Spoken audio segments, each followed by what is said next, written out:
Hello, friends. Good morning and good evening, everyone. ALP here. So today I am here with one of the good topic, DC motor design. So DC motors plays an important role in understanding all the electrical concepts, mainly the EMF generation, the force generate, the torque and everything, and how the flux linkages will be there from armature winding and field winding. All the concepts, the DC machines are basic. So after that, induction machines and synchronous machines, alternators, so transformers, whatever it may be. So if you understand these things properly, so you can understand all other parameters, all other machines also very easily. So that is the main theme of our today's discussion. So to choose a DC machine, so I'm going to explain DC motor design today, so that you can understand what are the different steps involved in it, from scratch, we can say starting to finish. So how we can finally decide all the performance parameters, all the mechanical dimensions of the machine and everything, and thermal temperature adjust and everything, how we are going to do calculate and everything. So you are going to observe everything in a detailed step by step manner. So I already prepared some handwritten notes. So I think this may be around 7 to 8 pages. So this handwritten notes I'm going to explain in a step-by-step manner. So at any point of time, if you have any questions or anything, just leave a comment in the YouTube section, or we have Telegram group for discussion, electrical discussions. This is a name also, ALP Talks. Just download a Telegram, just search for ALP Talks and join into it, so that whatever questions you have on this, already there are a couple of people who are discussing some stuff on this aspect. You also can join with them, you can post your questions. I'm ready to help you. And yeah, WhatsApp also available, you can discuss with me. So without wasting time, let's go into the topic, guys. So here you have, so today's discussion is a design problem. So design a separately excited industrial motor, 240 volts, 4 pole, 75 kilowatt, continuous rating duty cycle, 1000 RPM. This is a screen protected and class B insulation we are using. The machine is built into a standard frame with shaft height 400 mm. So they given standard height also. The motor is supplied power from SCR bridge rectifier. This is the motor needs power, right? It is not fed from any readily available, but we have to convert the power from AC to DC. For that, we are using SCR bridge rectifiers for providing power to it. So how to start the design? Where to begin? Where to end? So what parameters we should start first? So let's discuss here. So whatever you are observing on the screen, so the main dimensions, mainly we will start with the main dimensions. Whatever how much length is there, how much dia is there, we will start assuming some parameters, and we will start proceeding it. In this process, there are so many modifications happens. Parameters will be altered many times, and finally we will fix some parameters based on this, we can say like iterations. So here you have, for example, what are the inputs we got from this question? So rated power output. This is a 75 kilowatt DC motor. So the number of poles is 4, and you can see it here. We can see it here. So let me take any color. So this is the 75 kilowatt. This is a 75 kilowatt. So 4 poles we have here. So speed is 1000 RPM. So we are using speed in the terms of rotations per second only, RPS only. So you only think 1000 by 60, it will give 16.67 RPS. So you have to remember this figure. Most of the times we keep on call this parameter because the machine is keep on rotating. So we will use this parameter many times. So assuming efficiency. So efficiency almost for bigger machines around 90% will be there. For very small machines, the design also we are going to discuss, it may be 40-50% losses will be there. Efficiency is too poor for smaller machines.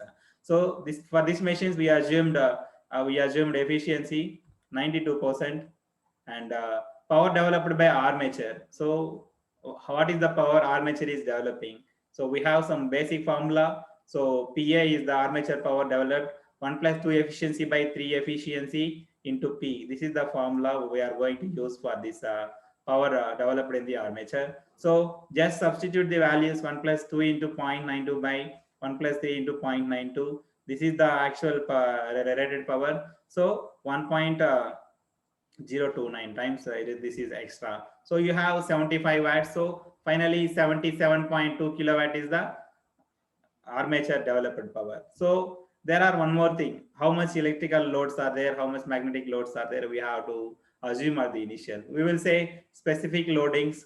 Generally we will say specific loadings. So let's assume specific loadings used in the machine. So magnetic loading, you have magnetic loading, say 0.5 Weber per meter square, that is the flux density, and electrical loading, that is 35,000 ampere per meter, that is the how many amperes are flowing and per meter of unit conductor length. So that is one of the figure. So how I assumed these figures, we have certain guidelines here. For example, up to less than or equal to 200 kilowatt units, 31,000 you can consider. Up to 500 kilowatt units, 35,000 you can consider. So up to 2,000 kilowatt units, 43,000 you can consider. Beyond that, 51,000 you can consider. These are the some of the electrical loadings. So magnetic loading also up to 1.2 we can consider based on the rating. So here the one of the most major thing is output coefficient. So C naught is the major parameter generally. So the formula for C naught is pi square BAV AC into 10 power minus 3. This is nothing but just the product of magnetic loading and electrical loading. Just we are going to multiply those two. You can see it here, 0.5 and 35,000. We just multiplied it. So we got 172 is the one of the figure. And we have one more product, the D square L product. So yeah, don't worry for all these equations, how we got derivations and all. I'm going to explain in the coming videos in a detailed manner. So for the initially I chosen like this. So if you substitute the values here, P naught, C naught, N, so you will get 26.8 into 10 power minus 6. This is a D square L value. So the cross section of pole face should be almost a square in order to have saving in the cost of conductor used for the field coils. So you can see it here. This is the field coil you have. So this is the armature. There will be some armature conductors like this. So whatever we are saying is the pole, whatever the pole is there. If you consider some circular, if you consider some rectangular, if you consider some square, so there are some different availabilities will be there, different aspects will be there. So for example, if you consider a circular, then it will give more saving. So for that purpose, we are considering a square pole now. So pole and well, for square pole, we know that both the dimensions are same. I mean, both length and width both are same. So we have one more parameters here, that is a pole pitch.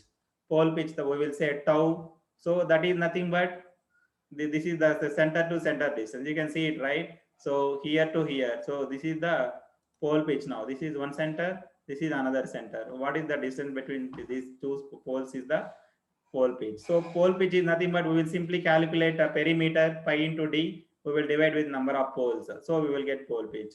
So you have pole shoe or pole arc. So pole arc by pole pitch is nothing but this parameter xi. So you have xi is assumed to be 0.67. Generally, from 60 to 70%, we will assume xi value. So we know that this is a square one. So L equal to xi into pi d by p. This is the formula. So here we can calculate armature length now. So just we 0.67 into pi by 4, that value is nothing but 0.5262. So D is armature diameter. You can observe here. D is armature diameter. L is armature length, and xi is a pole arc to pole pitch ratio.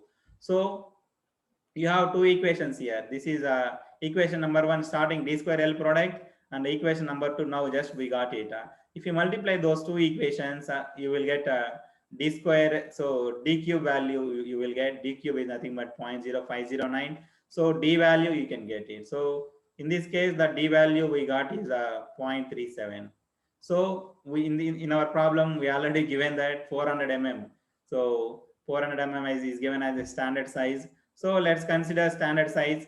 Standard armature diameter for the case is 400 mm, 0.4 meter. So that's what we considered here. So this is armature diameter.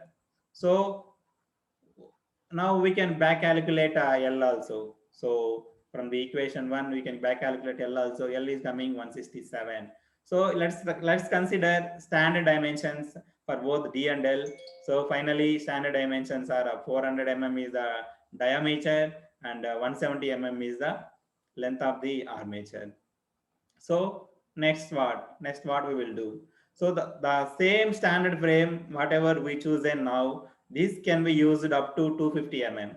Say for example, 400 mm dia we fixed it. The length we can vary. So based on different lengths, we can get different kilowatt ratings of the motor. Different motors we can say directly. For example, this is a 75 kilowatt motor. We considered 170 mm. If we consider more length, the rating will be another rating. If we consider less length of armature, we will get another rating. So for a same frame, by varying the length, we can get different motor ratings also. So let's see here the pole pitch. So pole pitch, as I already told, pi d by p. So perimeter by number of poles, it will give pole pitch. So in this case, pi into 0.4 by 4. So we got 314 mm. So you can see it here, 314 mm we got. So what is a pole arc now? Pole arc is nothing but, so the basic, say here whatever it is there, this we will say pole arc, that space. That value is nothing but, so zeta into tau, 0.67. We already assumed one figure. So 314 is the pole pitch value we got. So the B pole arc value is nothing but 0.21 meter. 210 mm is the pole arc value. So peripheral speed of armature. Now we can calculate that. So that is VA, peripheral speed VA. VA is nothing but pi d into n. Pi the constant, the 0.4 is the diameter. N is in RPS, rotations per second, 16.67. So it is coming 20.9481. So we took like 21 meter per second. So that is the peripheral speed of armature. So the length of core is 170 mm. So as length is very big, I mean more length, there may be temperature rise issues. So the armature core may run very hotter. So we should use one radial ventilating duct of 10 mm width, so that the armature core can be kept cool. Say for example here, this is the length of the length of the armature. In that we consider 10 mm cooling duct. So net iron length is what? So we know that all the machinery parts in the motor we are making with stampings. Say for example, so like this small stampings are there. So something. So let's consider 10%. 10% for this stacking factor point of view. So you have 0.9 into, so let's remove that one duct. So you will get 144 mm. This is the net iron length. So the net, so the already we know that the rotor is rotating and EMF is generating in the conductors. So there will be positive and negative off cycles will be generated in the armature. Even though it is DC machine, this we have to remember. We have to keep in mind that the power generated in the machine is still AC only. So what is the frequency of that AC? This also plays a major role. The frequency of flux reversals is F, that we will calculate by using this formula Pn by 2. So 4 into 16.67 by 2. So 33 hertz. So we will say normal AC system 50 hertz, right? Like that we will get here 33.34 hertz. So the thickness of lamination used for this machine is 0.35 mm. So this is about calculation of main dimensions, guys. So now we just finished the main dimensions.